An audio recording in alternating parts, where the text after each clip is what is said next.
All right, hey y'all, like, share, subscribe, all that good stuff. This is part 3 to how narcissists operate, right? So basically, the gist of it was she wanted to do the lie detector test, right? And then because I know it's never gonna happen. She can talk out her ass all she wants. She can blow all the gas she wants. I don't care, because at the end of the day, I know the truth. She knows the truth. They know the truth. They just refuse to admit it. In denial, because admitting that I'm right, she feels like she lost. And narcissists, they have to win. They have to win. So she comes sending me a text message. It was something along the lines of, she for some reason brought up my dead dog and then my great niece. And this was the weird shit.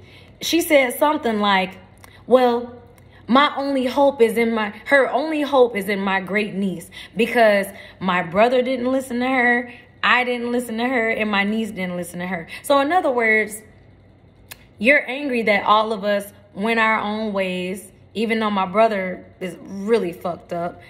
I feel like I'm remotely okay. I could have been just as fucked up as my brother, but I chose a different path than him.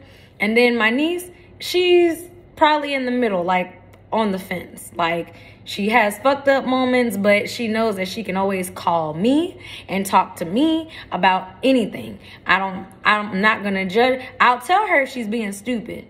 She knows that I'll be 100% honest. But other than that, I'm not going to sit there and judge her and criticize her like my mom,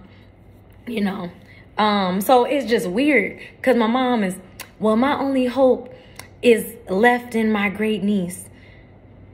Or, well, technically, her great grandchild. My only hope is in my great grandbaby. Well, last time I checked, you called your great grandbaby a retard, slow, like, this is your bloodline. So why are you talking about her?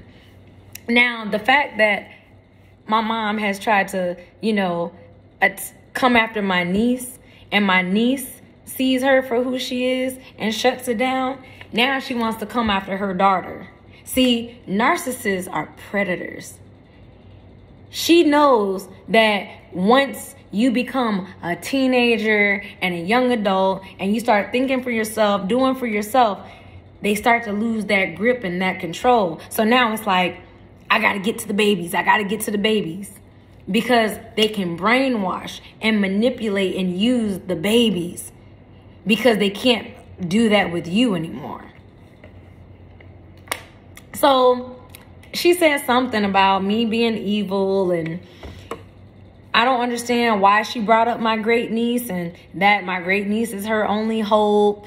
I don't understand why she brought my dead dog up. Lady, we're talking about a fucking lie detector test. Where the fuck does my dead dog? And actually, while we're on the subject of dead dogs, you know what I'm saying? I view her as evil because she murdered my dog. I could see if my dog was incapable of eating, couldn't see, walking on the front 2 legs while the back legs are dragging. And my dog was very, very healthy. She was 14, but she was very healthy. She was very active. She had a couple more years left in her. And my mom put her down for no reason. Now, my mom was all like, well, there's just a dog. Just a dog. That was my best friend. That was my precious. I loved my dog more than I loved my mom. Let that sink in. I loved my dog more than my mom, which means if my mom was to die tomorrow, I more than likely wouldn't shed a tear.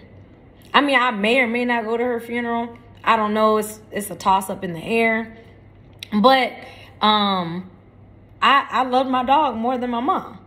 And, my mom, oh, this is another thing about narcissistic people.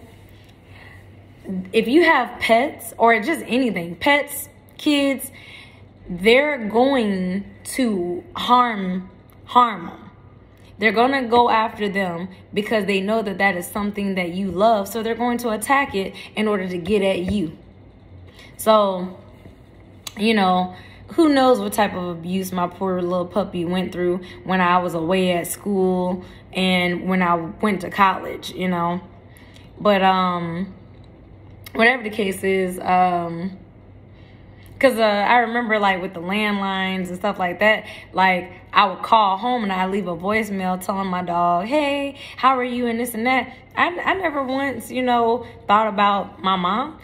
My voicemails were for my dog because I missed my dog. I didn't miss my mom, you know. And she was crazy as hell because, you know, she, oh my God, like, there's 7 days in a week. Why are you calling me every morning, every afternoon, and every night? Are you that fucking lonely? Do you go get a life? Go to a spinning class. Go find a man that wants you. Go, go. You know what I'm saying? But she won't go. And that's the funny part about her texting me. Move on. We need to stop talking. I said, well, if you truly want me to stop talking to you, block me. She ain't gonna block me. And even if she do, I don't care. I don't sit there and call you, text you. Hell, she's lucky if I remotely even think about her, you know?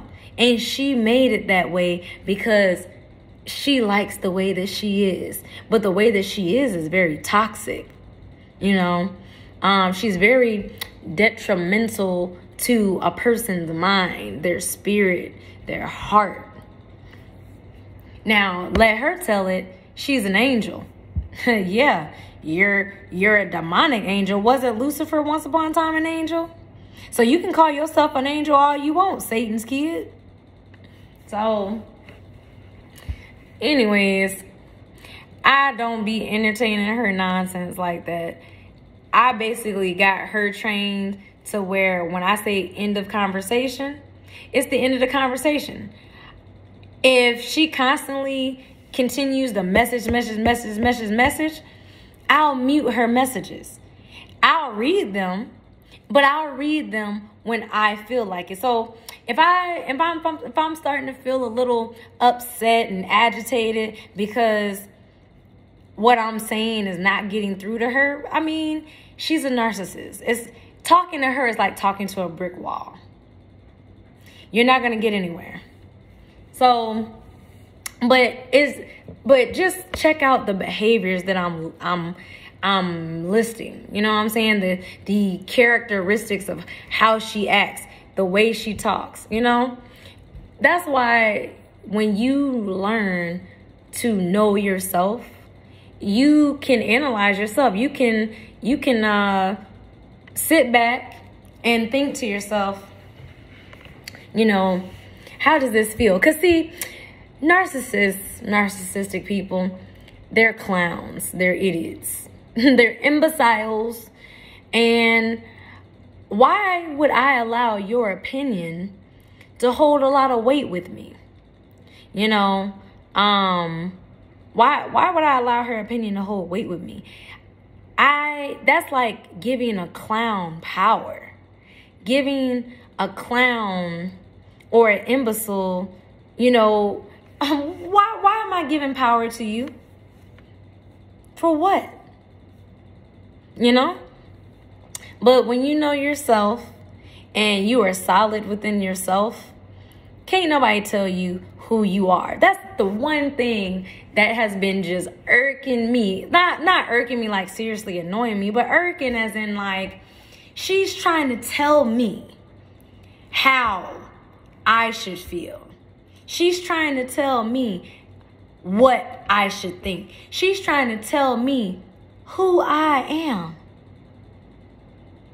How you can't tell a person who they are. You can't tell a person what to think or how to feel, you know? And I just find it funny. You're ungrateful. You're this, you're that. There's no need for me to argue with you, you know? If I'm ungrateful, please do explain. Well, you're you ain't got no, why you stuttering? Stuttering Stanley. Stop. I don't even remember what movie that was from, but that shit just cracked me up just now, because literally I always back her into a corner where she's like, she don't know what to say. You know, it'll take her 24 plus hours just to respond to what I said. And then because she can't even remotely function or truly respond in a logical way, she starts going off on tangents about other shit. Well, when you was a baby, you shitted your diaper. Okay, but that's what babies do. They shit themselves. I mean, they can't control their bowels. I mean, come on now. Like, why do I have to explain to you why a baby shits themselves?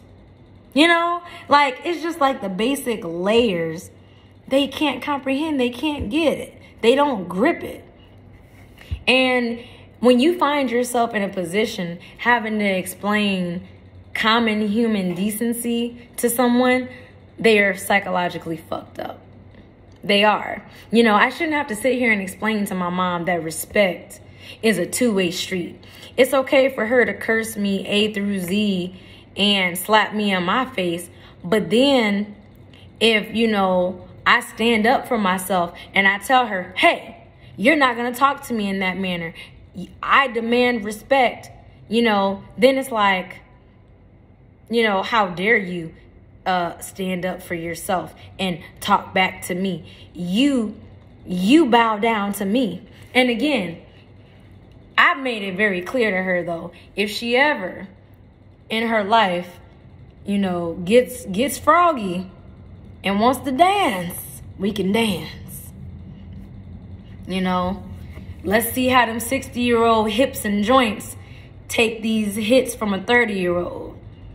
You know, I feel I could take some hits. That's all right. I mean, it's part of you know, UFC. It's part of boxing. You know, you land a couple hits, you take a couple. You know, but I know one thing. My aim is to KO you and lay you down and go ahead and take that championship belt and move the hell on. But nah, for real though. Like, you know, when she gets to trying to see, she knows that she can't threaten me physically anymore. You know, well, I'm gonna beat your ass. Girl, I wish you would go get a belt or a brush and attempt to spank me like I am a child. You remotely put your hands on me, I'm gonna back you up, you know? And I let her know. Like, seriously, you're not just gonna be putting your hands on me and getting physically violent around this motherfucker and think that I'm gonna just take it. No, I'm going to swing back. Try Jesus, do not try me. I'm not gonna let you slap me and turn my cheek and give you the other one to slap. Nah, I'm about to come and I'm a Tony Jaa your ass. Tony Jaa. Tony Jaa, if you don't know who he is, he's a martial artist. I don't remember what movie it was, but this nigga jumped and he took a block of ice and kneed that shit and broke it into a million bunch of pieces. That is what goes through my mind. You can slap me if you want to. You gonna get these knees and elbows ready to throw them bows, You know what I'm saying? We can get thuggish round here if need be. I'm very sweet, but don't take my sweetness for you know, kindness. Just because I look like a cute little bunny rabbit or a cute little kitten, it doesn't mean you know, pick me up by my poof ball tail and dangle me. It doesn't mean grab me by my ears and, you know what I'm saying? It doesn't mean pull at my whiskers, because that cute little kitten will turn into a saber-toothed tiger. And those claws are going to shred you worse than Wolverine's claws. Okay? I'm going to tear you a new asshole. Okay? And in that new asshole, you will be teleported to a new dimension. Like, that's how it's going to go with me. You are going to remember not to fuck with me. That's the point. So my mom, she can sit there.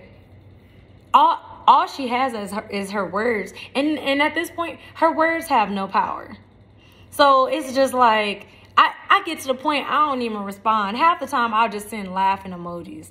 And it makes her more mad, to where she'll be sending paragraph after paragraph. And I just laughing emoji, paragraph.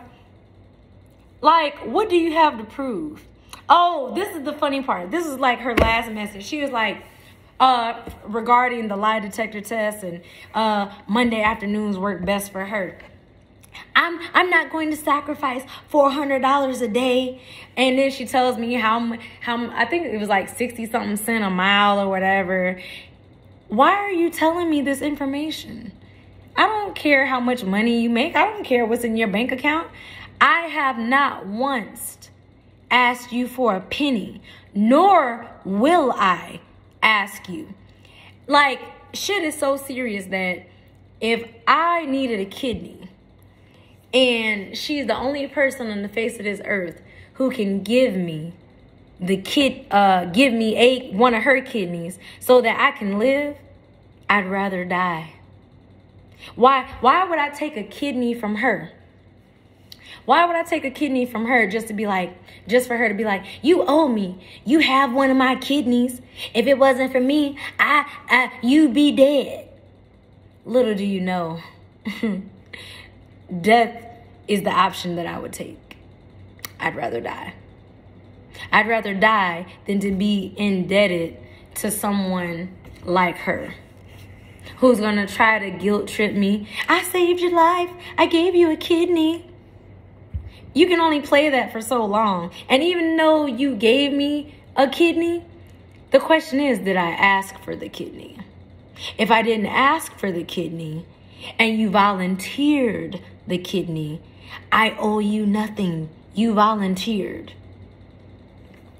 So, and then that's if your blood type is even, well, in this scenario, her blood type would be compatible with mine or whatever. But yeah. So, I mean, shit is serious if I choose death over her saving my life.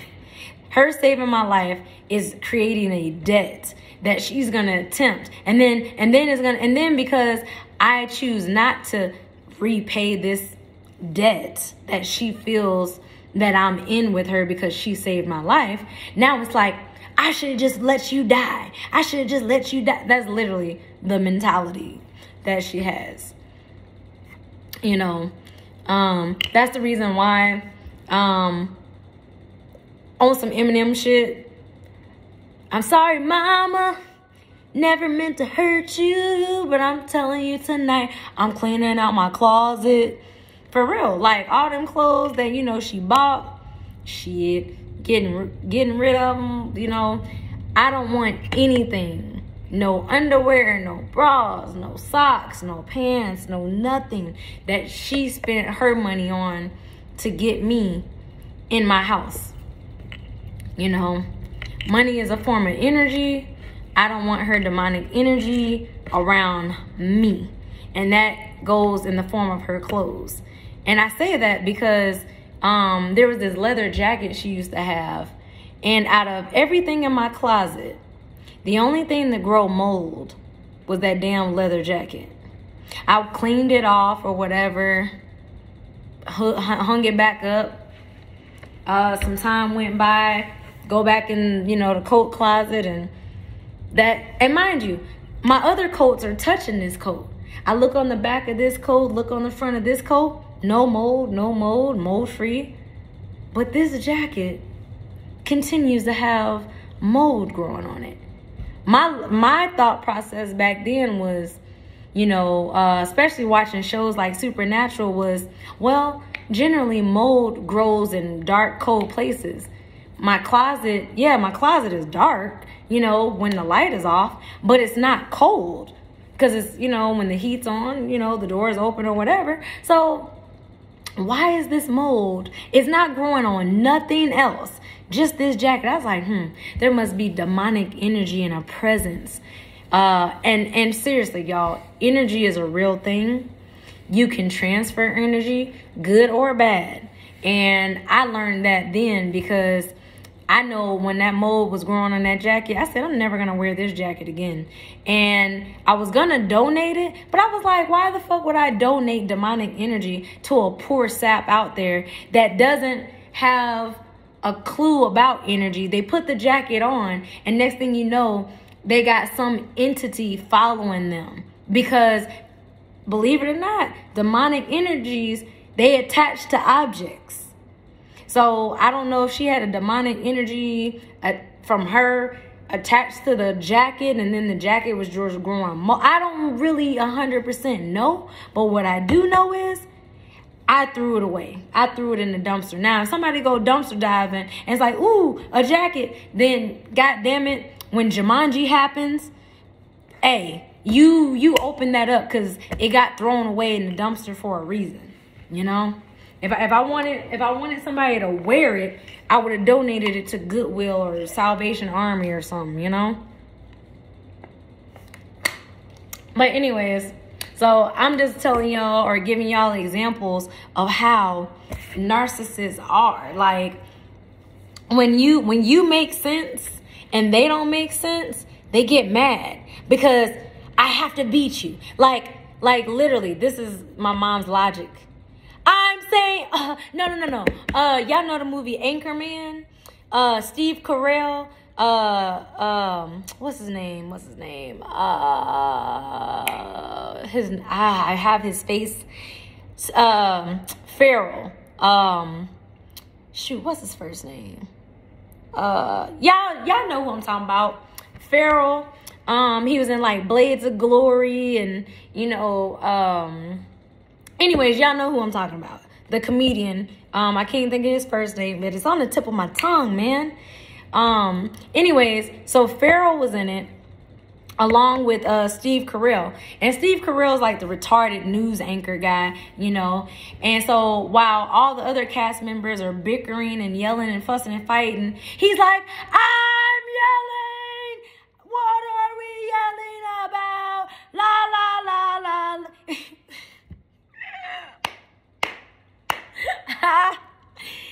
He didn't know what was going on. All he knew was, I'm going to make loud noises and get louder because they're getting louder. That is literally like the situation of like my mom, or just a narcissist, period, you know? They don't have a basis or an argument at all. But because they want to win, you know, like for example, the other news anchors, they're arguing, having a conversation, fussing and fighting. Meanwhile, Stephen Carell, he just wants to be louder than them. That is literally the narcissist, y'all.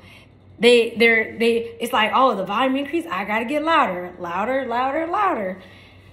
But oh my God, that example just cracked me up. Y'all just don't even know. I'm so joked out. But anyways, I had a long night at work. It was cold.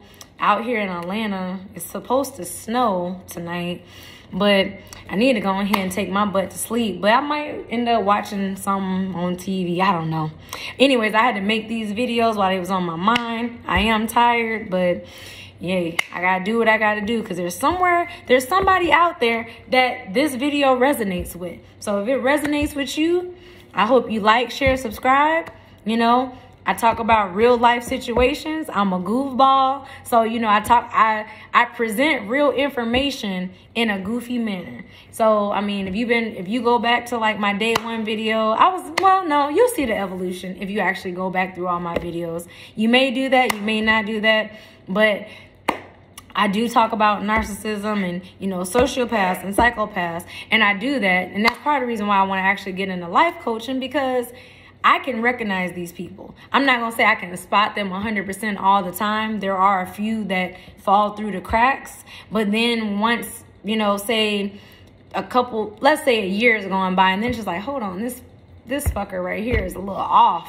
I'm going to respond accordingly. You know what I'm saying? You have to know you. I'm going to tell you that time and time again. When you know you, can't nobody tell you who you are. Can't nobody change your values. You set your boundaries. And let me tell you, narcissists hate boundaries. They're going to test your boundaries. They want to push you as far as they could push you. Trust me, they will do it. And once I established boundaries with my mom, then it's all like, why are you doing this to me? You're hurting me. And it's just like, my boundary that I put up to protect myself and honor myself hurts you. You just don't respect me.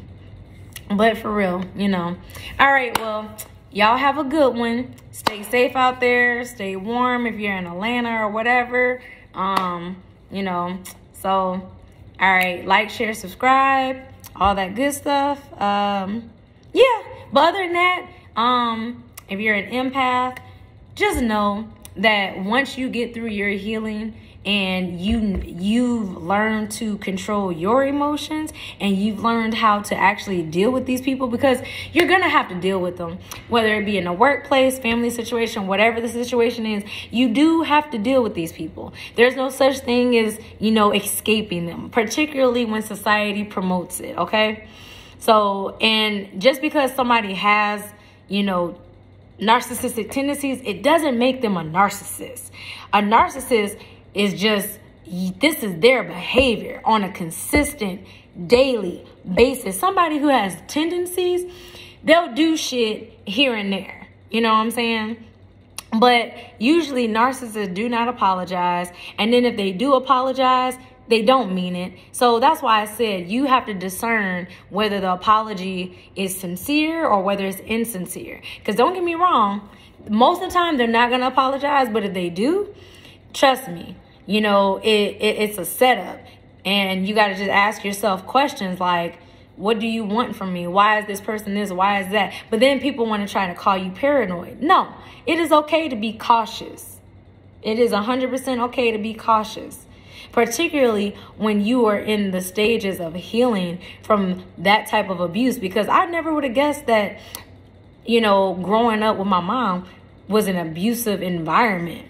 But being that I'm on a journey to be a healthy individual and to have a healthy environment and to have a healthy relationship with not just like my spouse or, family members and friends, but just, in general, you're gonna see like toxic, narcissistic family members and people, they're going to dislike you when you want to break the cycles, when you want to break the curses and when you want to do things differently or try something that no one else has tried before, So if you're the black sheep, I congratulate you. You found another one right here. I'm 100% proud to be wearing my black sheep fur, because, with all the sheeple in the world, hey, all them motherfuckers that walk off on the cliff, I'm not about to do it. I got my own mind. I'm going to make my own decisions. And I feel like you can do whatever you want to do, but the only time it is wrong is if you are harming someone else. And even if it's unintentionally, try to avoid it. If it's intentionally, then you're just sick. For real. You just are. Something ain't clicking right. Your doorbell ain't ringing. You know what I'm saying? I don't know what else to say. But all right, y'all. Y'all have a good one. Bye.